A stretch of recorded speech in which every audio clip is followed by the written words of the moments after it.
kapag liliko ka sa mga curve, hindi dalawang kamay ang gagamit mo.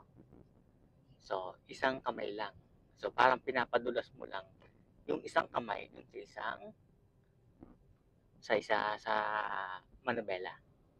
So, anong curve yung paparating? Right or left? Right. Yung kanang kamay mo, itataas mo sa kanang kamay. Sa manubela. Taas mo yung kanang kamay mo sa manubela. Dito. Taas mo dito. Taas mo dito. Hindi, kaliwa yan. Yan. Tapos, luwagan mo yung kaliwa, ilahin mo lang ng kanan. Yan. Ganyan lang. Pag kulang, dagdag ang pihit. Pag curve ng kanan, huwag kang lalayo dito sa white lane. Yan, mga white line na yan. So, anong kasunod na curve? Left. So, mamaya, pagdating doon, left naman yung itataas mo, lulugan mo naman yung kanan, hihilahin mo lang naman ng kaliwa. Naget mo ba? So, ulit-ulit lang yan.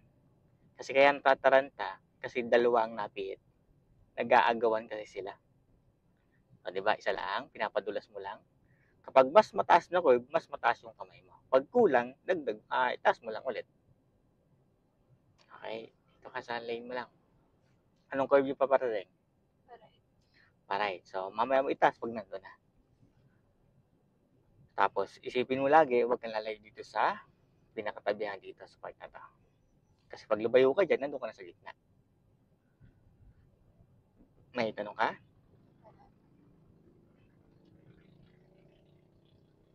Yan, ganyan lang. So, sanayin mo lang. Kaya dun pa lang, sa malayo pa lang, iniisip mo na kung anong curve.